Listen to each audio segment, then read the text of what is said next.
Hello दोस्तों, कैसे हो आप लोग। उम्मीद करता हूँ बिल्कुल अच्छे होंगे।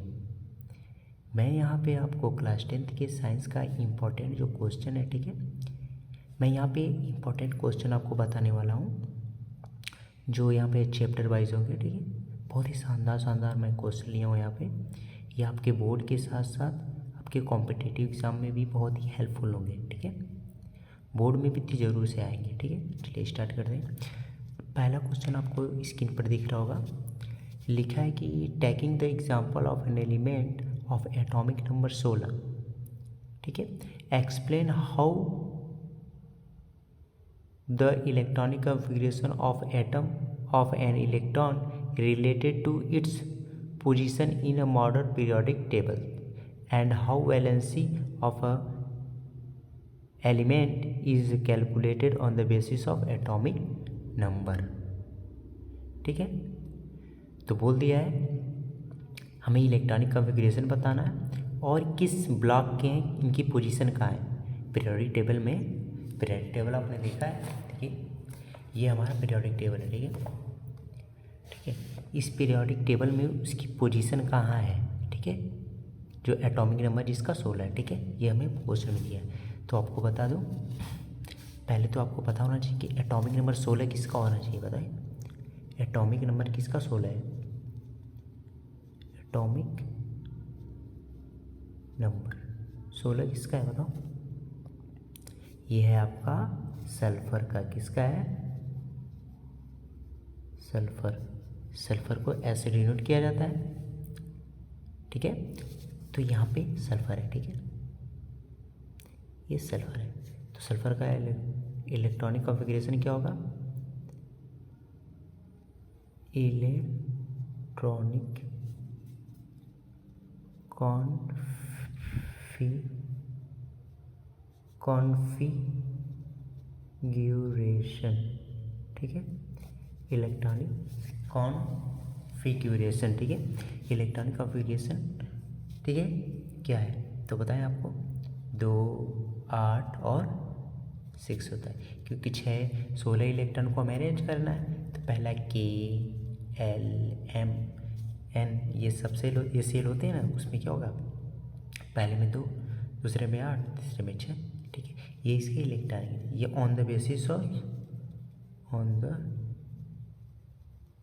बेसिस ऑफ बताओ सेल, ये सेल के आधार पे, ठीक है। अच्छा, ये तो on the basis of subshell, और सबसेल जानते हैं SPDF। इसका कैसे होगा बताओ। तो एटॉमिक नंबर सल्फर का 16 है, या इलेक्ट्रॉनिक कॉन्फ़िगरेशन कितना होगा? 1s2 2s2 2p 6 3s2, तो 3s2 3p पे 2 कितना होगा बताओ। 6 4 10 2 12 12 2 14 16 होना चाहिए, ठीक है। देखो ये हो गया 4, ये हो गया 6 6 6 10 2 12 12 4 16 हो गया ना। अच्छा, इसी को देखकर हम बता सकते हैं कि इसका पीरियोडिक टेबल में इसकी पोजीशन कहाँ है, ठीक है। तो कैसे बताएंगे? पीरियड, पहले पीरियड देखते हैं। तो पीरियड देखते हैं, तो पीरियड कैसे पता चलेगा कि कौन से सेल में गया है, यानी क्वांटम नंबर कौन सा है। ये क्वांटम नंबर देखो, क्वांटम नंबर ये n बराबर 1 है, ये n बराबर 2 है, ये n बराबर 3 है, ठीक है। तो कौन से क्वांटम नंबर में गया? तो तीसरे में गया। तो तीसरा क्या है हमारा? पीरियड है। ये क्या होगा? पीरियड क्या बताता है?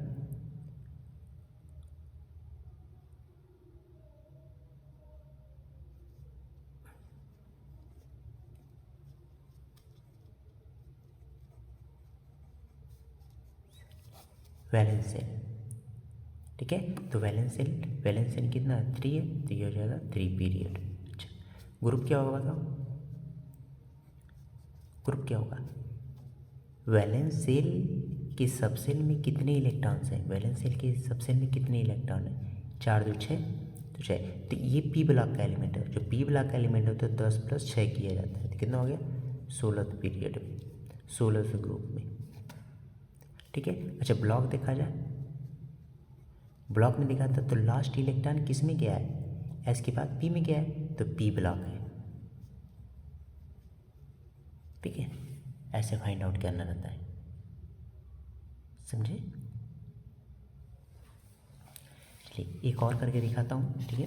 आपको इसमें इसका पोजीशन भी दिखा देता हूँ। देखिए ये आपका ये पीरियोडिक टेबल है ना, ये पीरियोडिक टेबल है हमारा। देखिए पीरियड कितना है, पीरियड हमारा 3, पीरियड 3 है। तो देखिए इसमें पीरियड देखिए ये क्या होता है, ये क्या होता है। देखिए ये हॉरिजॉन्टल लाइन जो है, ये हॉरिजॉन्टल लाइन जो आपको दिख रही है, ये हॉरिजॉन्टल लाइन, ये क्या होता है, ग्रुप होता है, और ये ग्रुप होता है, और ये क्या होता है, पीरियड होता है। तो ग्रुप कितने हैं, ग्रुप टोटल कितने 18 होते हैं, 1 2 3 4 5 6 7 8 9 10 11 12 13 14 15 16 17 18 ग्रुप है। और पीरियड कितने हैं, 1 2 3 4 5 6 7 पीरियड है, ठीक है। तो तीसरे पीरियड में तो 1 2 3 में देखो सल्फर है तीसरे पीरियड में, तीसरे पीरियड में है कि नहीं, यहाँ से काउंट किया जाता है, यहाँ से नहीं 1 2, यहाँ से नहीं, यहाँ से देखो 1 2 3 तीसरे पोजीशन पे देखो सल्फर है। अच्छा और कौन से ग्रुप में है, तो ग्रुप में कौन सा है, 1 2 3 4 5 6 7 8 9 10 11 12 13 14 15 16 16 में है। यहाँ पर भी देखो, यहाँ पर भी देखो 16 ग्रुप है। ब्लॉक में कौन सा है, पी ब्लॉक है, ये एस है, ये पी है। तो यहाँ पे ब्लॉक देखो, ब्लॉक देखो पी ब्लॉक है, ठीक है, समझे। ऐसा ही अगर हमें निकालना हो सोडियम का, ठीक है, ये मैं आपको बता रहा हूँ ना, इससे रिलेटेड और भी क्वेश्चन लेंगे तो आप कर देंगे। जैसे सोडियम का 11 होता है एटॉमिक नंबर, तो इनका अगर इलेक्ट्रॉनिक कॉन्फ़िगरेशन बनाते हैं तो कितना होगा 1s2 2s2, ठीक है, पेन नहीं चली यार, 1s2 2s2 2p कितना हो गया 2 2 4 2p 6 3s 1, ठीक है। तो इनका अगर पीरियड देखा था, पीरियड बने वैलेंस सेल के साथ 3 है, 3 पीरियड का है, ठीक है। पीरियड कौन सा है, 3 है, ठीक है।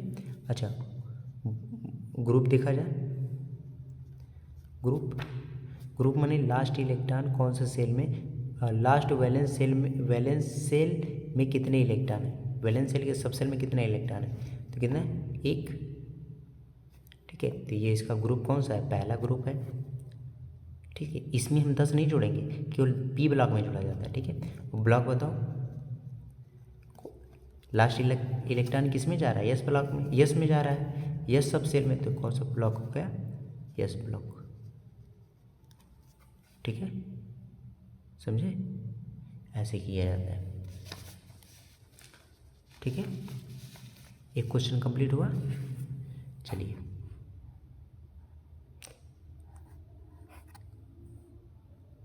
अब आते हैं हम अपने दूसरे क्वेश्चन पे, ठीक है।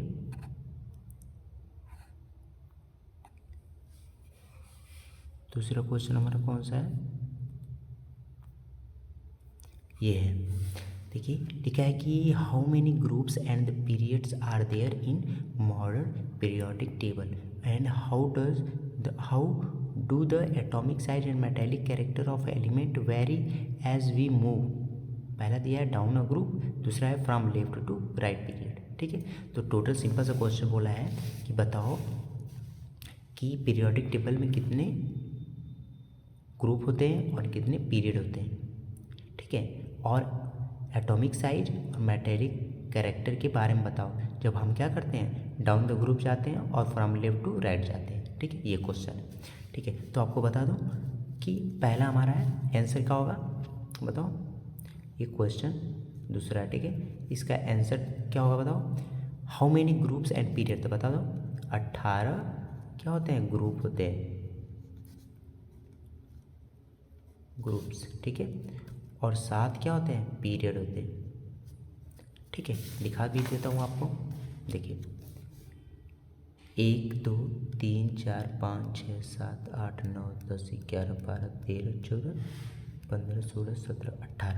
ये क्या है? 18 क्या है? ये ग्रुप है। जो हॉरिजॉन, ये जो वर्टिकल लाइन है ना, ये ग्रुप है। अच्छा, हॉरिजॉन्टल जो लाइन है वो क्या है? पीरियड है। तो पीरियड कितने हैं? 1 2 3 4 5 6 7। ठीक है, 7 पीरियड है। तो पहला का आंसर क्या हो जाएगा? 18 ग्रुप और 7 पीरियड। ठीक है। अच्छा, फिर बोला है कि the metallic atomic size and metallic character elementary very as we down as we move. ठीक है, तो बोला है कि एटॉमिक साइज और मेटेलिक कैरेक्टर में क्या होता है जब हम डाउन द ग्रुप जाते हैं। ठीक है, तो आंसर पहला क्या होगा? देखो, जब आप पीरियोडिक टेबल में ना ऊपर से नीचे जाते हैं ना, तो हर एक सेल इसमें जुड़ते हैं, माने कक्षाएं जुड़ती हैं। KLMN, तो KLMN कक्षाएं जुड़ती हैं, जिससे क्या होता है? एटॉमिक साइज बहुत ही बढ़ता जाता है। ठीक है, एटॉमिक साइज बढ़ता जाता है। अच्छा, एटॉमिक साइज जब बढ़ जाता है तो क्या होता है कि चार्ज का आउटर मोस्ट इलेक्ट्रॉन को होल्ड करने की कैपेसिटी क्या होती है? कम हो जाती है। और होल्ड करने की कैपेसिटी जब कम हो जाती है तो इलेक्ट्रॉन इजीली क्या होते हैं? बाहर निकल जाते हैं। ठीक है, और इलेक्ट्रॉन जितने इजीली क्या हो जाते हैं? बाहर निकल जाते हैं, वो अच्छा उतना ही क्या होता है? मेटेलिक कैरेक्टर उसका उतना ही ज़्यादा होता है। ठीक है, तो हम डाउन द ग्रुप जाते हैं तो हमारा मेटेलिक कैरेक्टर क्या होता है? बढ़ता है, और एटॉमिक साइज भी क्या होती है? बढ़ती है। तो क्या करेंगे बताओ? Atomic size increases and metallic character also भी इंक्रीजेस। ठीक है। अच्छा, बी का क्या होगा बताओ? बी क्या है? From left to right. Left to right, देखो जब हम लेफ्ट से राइट जाते हैं ना, तो यहाँ पे क्या होता है कि सेल्स नहीं जुड़ते हैं। क्यों? सेल्स वही रहते हैं, बस इलेक्ट्रॉन जुड़ते हैं, जिससे चार्जेस क्या होती हैं? जो न्यूक्लियस का चार्ज होता है बहुत ही ज़्यादा हो जाता है, जिससे बाहर वाले इलेक्ट्रॉन को बहुत ही अच्छे तरीके से क्या होता है? कैच किया रहता है, पकड़ा रहता है, जल्दी से छोड़ता नहीं है। और जल्दी छोड़ता नहीं है तो इलेक्ट्रॉन जल्दी त्यागेगा नहीं, तो वो क्या होता है? उसका नॉन मेटेलिक कैरेक्टर क्या होता है? ज़्यादा होता है, और मेटेलिक कैरेक्टर क्या होगा? कम होगा। समझे? तो यहाँ पे क्या होगा? एटॉमिक साइज भी क्या होता है? एटॉमिक साइज क्या होती है? घटती है। एंड मेटेलिक कैरेक्टर क्या होता है? घटता है। ठीक है, ये आप हमेशा याद रखिएगा। अच्छा, लेफ्ट ऊपर से नीचे जाने पे, ग्रुप में ऊपर से नीचे जाने पे क्या होता है? नॉन मेटेलिक कैरेक्टर क्या होता है? वो क्या होता है? घटता है। ठीक है। अच्छा, और लेफ्ट से राइट जाने पे नॉन मेटेलिक कैरेक्टर क्या होता है? अधातुओं की प्रकृति क्या होती है? बढ़ती है। समझे? ये ध्यान रखना। चलो, ठीक है, ये आपका कंप्लीट हुआ। चलिए, ये आपका मस्त क्वेश्चन है। ठीक है, इसके बाद हम आते हैं अपने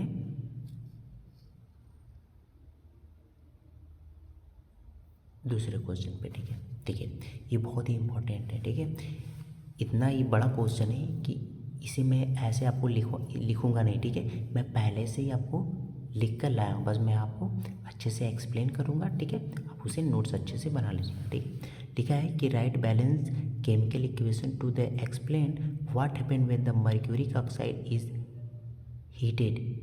ठीक है, पहला दिया है। दूसरा दिया है mixture of the cuprous oxide and cuprous sulphide is heated. तीसरा दिया है aluminium is reacted with manganese dioxide. चौथा दिया है ferric oxide is reduced with the aluminium.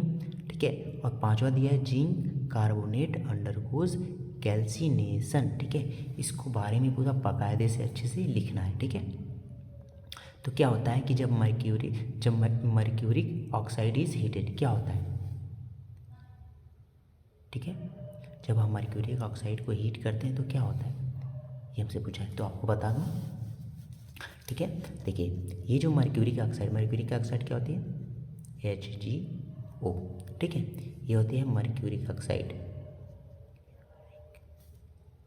ठीक है, ये हमारा मर्क्यूरिक ऑक्साइड। देखिए सिनेबार जो होता है, सिनेबार देखो, सिनेबार ये और है, क्या है, और है, किसका है, और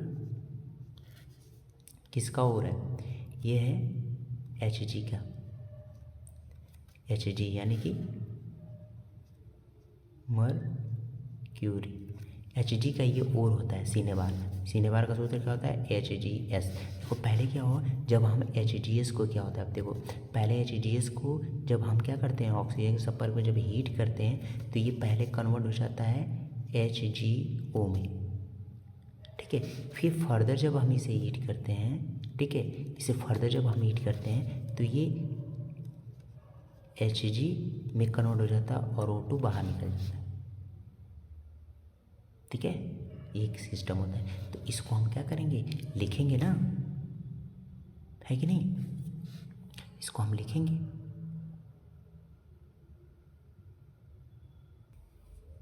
ठीक है। तो ये हम लिखेंगे कि देखिए ये हमारा है, ठीक है। यहाँ पे हम लिखेंगे कि cinnabar Hg is the ore of mercury, ठीक है। When it is the heated in air it is the first convert into the mercuric oxide, ठीक है। फिर mercuric oxide is then reduce in mercury on further heating, समझे। कहने का मतलब वही है कि पहले Hg सिनेबार क्या होता है, जब हम उसे हीट करते हैं तो मर्क्यूरिक ऑक्साइड में कन्वर्ट होता है, फिर मर्क्यूरिक ऑक्साइड जब हीट करते हैं तो क्या होता है, Hg में कन्वर्ट होता है और O2 क्या हो जाता है, बाहर निकल जाता है, समझे। तो वही हमारा रिएक्शन, HgSO2 को पहले लिखते हैं 2 HgO बना, HgO बना और फिर क्या होता है Hg प्लस O2 बना, ठीक है। अच्छा यहाँ पे देखिए हमने यहाँ पे हमने बैलेंस में लिखा है, लेकिन इसको बैलेंस कैसे करें बताओ। O2 तो 2 है ना, तो 2 O2 करने के लिए यहाँ पे 2 करना पड़ेगा, तो 2 Hg भी हो जाएगा, ठीक है, बैलेंस हो गया, ठीक है। अच्छा फिर क्या बोला है बोलो, फिर बोला है हमारा कि mixture of the cuprous oxide and the cuprous sulphide is heated, क्या होता है बताओ। देखो पहले बताते हैं mixture of cuprous oxide, cuprous oxide क्या होता है, क्यूप्रस ऑक्साइड, फिर क्यूप्रस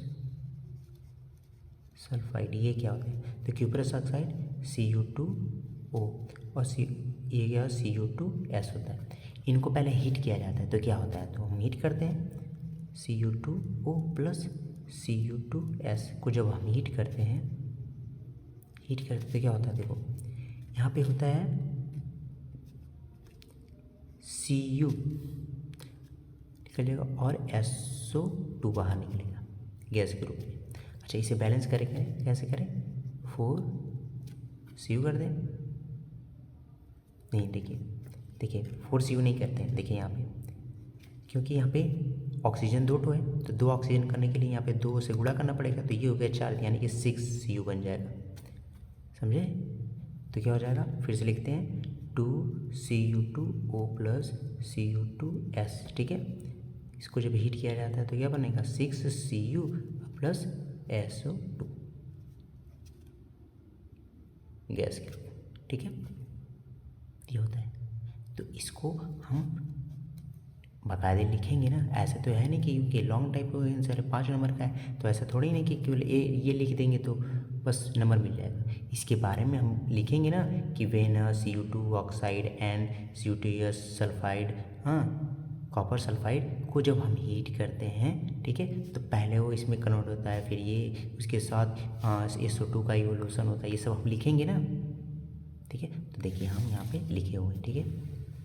देखिए when a mixture of a copper oxide and copper sulphide is heated the metallic copper is formed, ठीक है, मेटेलिक कॉपर ये क्या हो गया, फॉर्म्ड हो गया, हाँ along with the evolution of sulphur dioxide gas, ठीक। इसको बैलेंस करते हैं, बताओ ये हमारा है 2 तो यहाँ पे हो जाएगा 6 हो जाएगा, ठीक है, बस बैलेंस हो गया,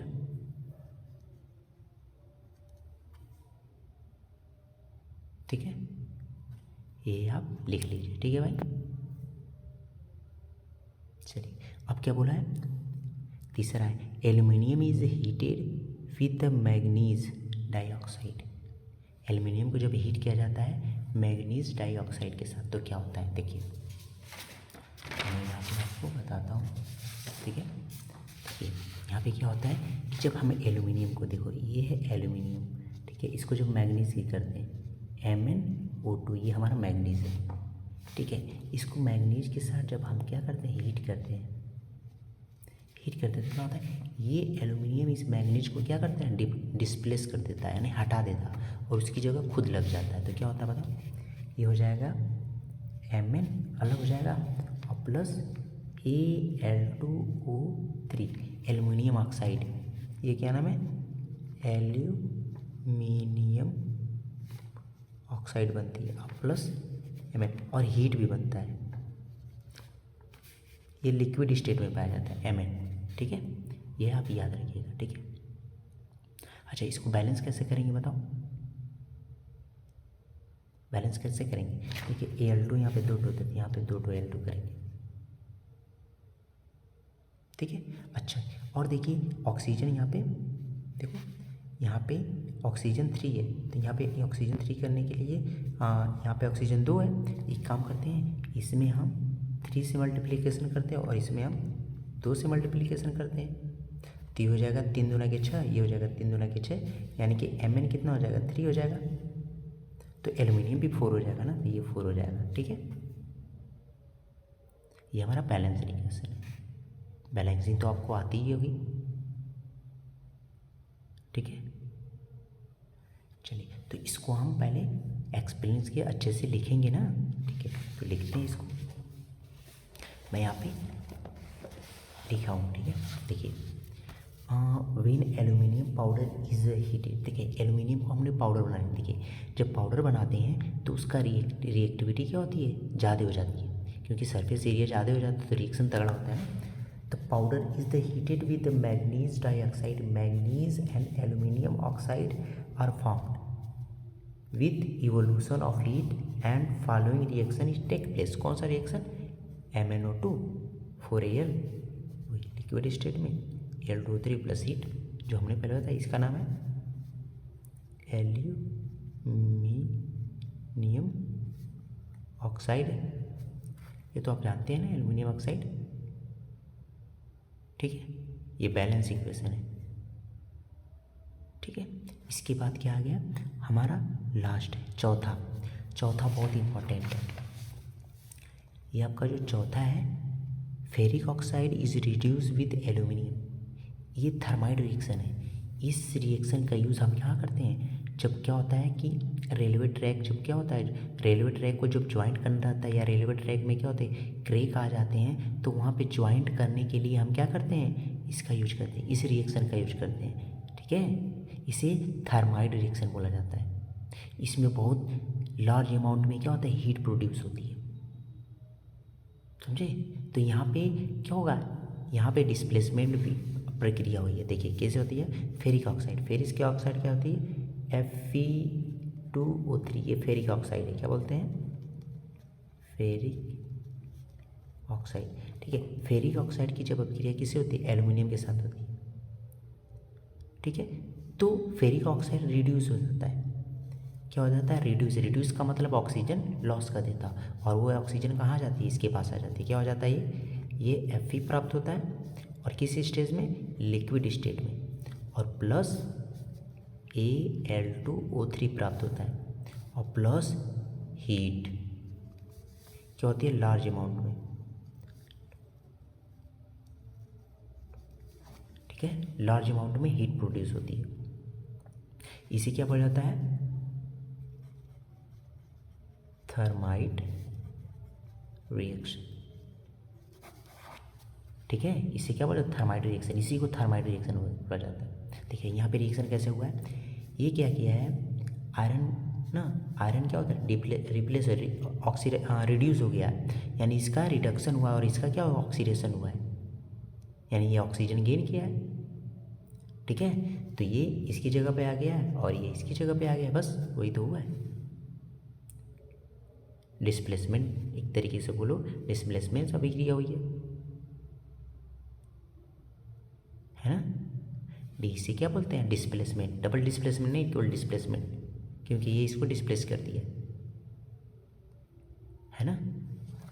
चलिए, तो इसको हम बाकायदे, ऐसा तो है नहीं कि एक लाइन में हो जाएगा, इसको हम बाकायदे अच्छे तरीके से क्या करेंगे, लिखेंगे। ठीक है, चलिए स्टार्ट करते हैं। वेन ऑफ फेरिक ऑक्साइड यानी कि Fe2O3 is reduce with aluminium और डिस्प्लेसमेंट रिएक्शन टेक्स प्लेस, जो हमने बताया। And this reaction is the highly exothermic, जिसमें बहुत ज़्यादा अमाउंट में हीट प्रोड्यूस होती है। The amount of the heat involve is so large that the metals are produced in the molten state. इतना ज़्यादा हीट होती है ना कि जो आयरन होता है ना वो पिघला हुआ हमें प्राप्त होता है मॉल्टेड स्टेट में। In fact the reaction of iron oxide with aluminium is used to join railway tracks and crack machinery parts. This reaction is also known as a thermite reaction. ठीक है, ठीक है, ऐसे आप इसे लिख भी सकते हैं। ठीक है, ठीक है, इसको ऐसे आप लिख सकते हैं। ठीक है, ये रिएक्शन हमने लिखा। ठीक है, कौन सा रिएक्शन है, थर्माइट रिएक्शन। ठीक है, ये बहुत ही इंपॉर्टेंट रिएक्शन है, बहुत इंपॉर्टेंट। ठीक है, चलिए अब आपका लास्ट है 5वां क्वेश्चन, बताइए। ये 5वां, जिंक कार्बोनेट अंडरगोज कैल्सिनेशन।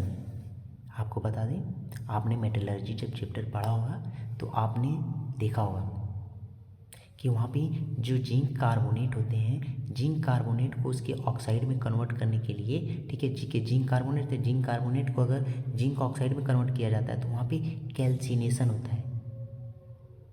एक होता है रोस्टिंग मेथड। क्या होता है, रोस्टिंग मेथड। उसमें क्या होता है, सल्फाइड जो एस्क होते हैं, जो सल्फाइड के एस्क होते हैं, उनको क्या किया जाता है, ऑक्साइड में कन्वर्ट किया जाता है। और जो कार्बोनेट के होते हैं उनको कैल्सिनेशन द्वारा किया जाता है। तो कैल्सिनेशन में एयर की लिमिटेड मात्रा रहती है और उसमें उसको हीट किया जाता है। ठीक है, तो यहाँ पे क्या होगा बताओ, यहाँ पे देखो रिएक्शन होगा, ZnCO3 को क्या कर दिया जाता है, हीट किया जाता है। एयर की कम मात्रा रहती है, ठीक है, हीट किया जाता है। तो क्या होगा, ZnO प्लस CO2 में कन्वर्ट हो जाता है। ठीक है, ये ऑक्साइड में कन्वर्ट हो गया। ठीक है, तो यहाँ पे रिएक्शन क्या होगा, देखो यहाँ पे आप देखो, द कार्बोनेट्स और are the changes into the oxide by heating the strongly in the limited air, माने एयर की ज़्यादा मात्रा नहीं है, limited air. This process is known as calcination. ठीक है, तो क्या होगा, ZnCO3 को हीट करेंगे तो ZnO प्लस CO2 बन गया। ठीक है, ठीक है भाई, ये आपकी रिएक्शन है। ठीक है, चलिए इसके बाद ये एक क्वेश्चन है। ठीक है, अब बताइए। ठीक है, इसमें बताइए, aqueous solution of which of the following is colorless। कौन सा aqueous solution जो है कलरलेस होता है, बताओ। अच्छा, इसका कलर बताओ कैसा होता है, फेरस सल्फेट का, आयरन सल्फेट का बताओ।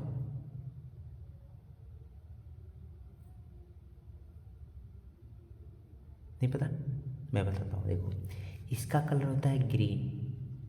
क्या होता है, ग्रीन कलर।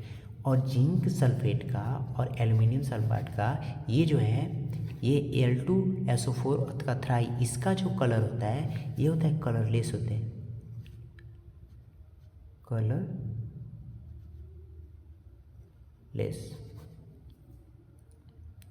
ठीक है, ये कलरलेस होते हैं। ठीक है, इसमें बताओ, which of the following solution is the coloured. कौन सा सॉल्यूशन कलर्ड होता है,